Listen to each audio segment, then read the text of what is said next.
Hi everyone, Dr. Joe Thorogood here and welcome back to Remarkable. Consider these three sentences. As a company, we will pioneer development into uncharted territories. Our associates tailor their expertise to your specific requirements.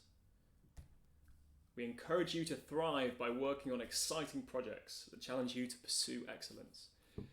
Now, on the face of it, there is nothing wrong with these sentences. They make sense, grammatically correct, easy to read, but really they're pointless. Well, why are they pointless? Because they don't really tell us anything we didn't know before.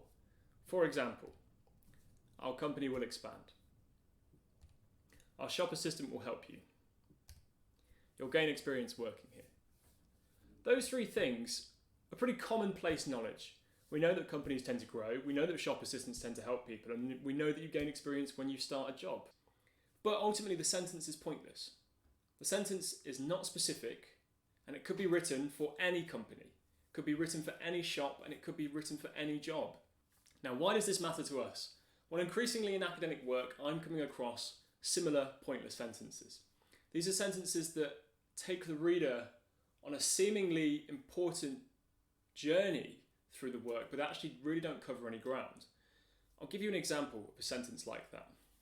The next section will provide the reader with a thorough understanding of the central challenges and issues that characterise the scholarly field in question. One more. This literature review thoroughly and rigorously analyses a wealth of literature, bringing together a multitude of viewpoints that are synthesised to show where the project makes its academic contribution. Again, on the face of it, those sentences read well, they're correct grammatically, and they make sense, but they tell us nothing about the specifics of the essay that they're being written for. That first one could be written by anybody writing an essay, that second one could be written by anybody writing a literature review.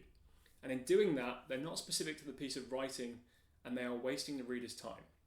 A few videos back, I talked about the concept of the relationship between the reader and the writer in a style of writing called the classic style. In that style, the reader and the writer are equals.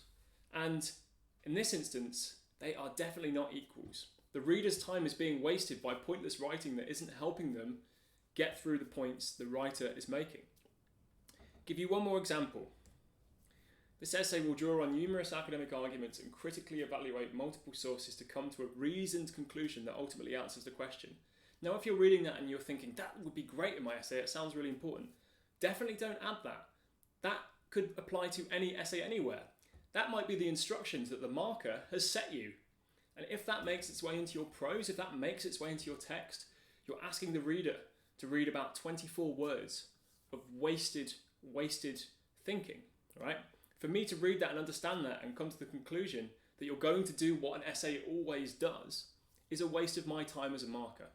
So please, try and make these more specific. There's nothing wrong with signposting your reader through your argument, but make sure you're signposting them through your argument, not a generic argument.